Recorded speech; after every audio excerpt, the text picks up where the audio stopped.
Matthew 16. The demand for a sign.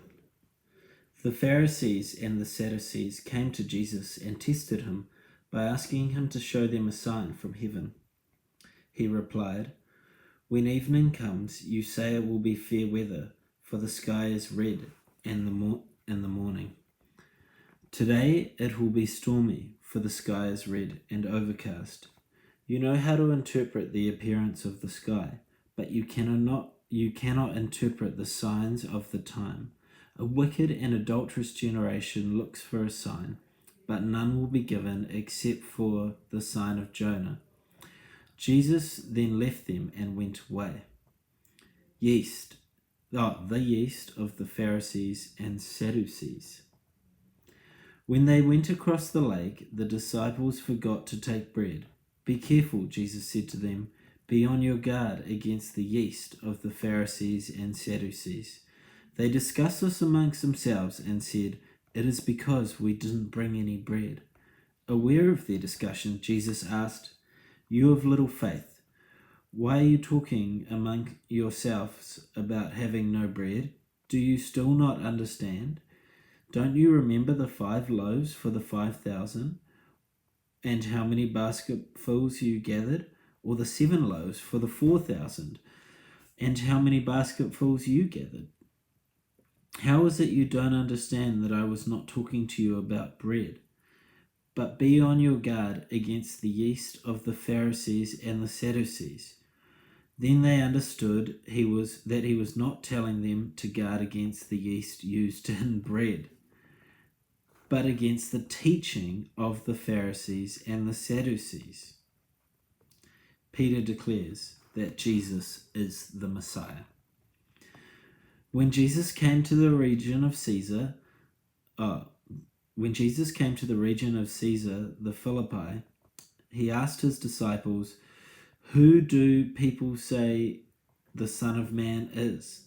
They replied, "Some say John the Baptist, others say Elijah, still others Jeremiah or one of the prophets.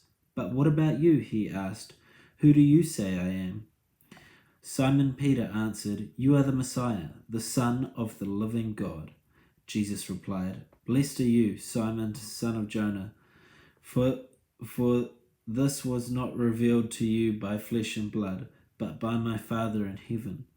And I tell you that you are Peter, and on this rock I will build my church, and the gates of Hades will not come over it. I will give you the keys to the kingdom of heaven. Whatever you build on earth will be bound in heaven, and whatever you loose on earth will be loosed in heaven." Then he ordered the disciples not to tell anyone that he was the Messiah. Jesus predicts his death. From that time on, Jesus began to explain to his disciples that he must go to Jerusalem and suffer many things at the hand of the elders, the chief priests, and the teachers of the law, and that he must be killed and on the 3rd day be raised to life. Peter took him aside and began to rebuke him. "Never, Lord," he said, "this shall never happen to you." Jesus turned to Peter and said, "Get behind me, Satan. You are a stumbling block to me. You do not have in mind the concerns of God, but merely human concerns."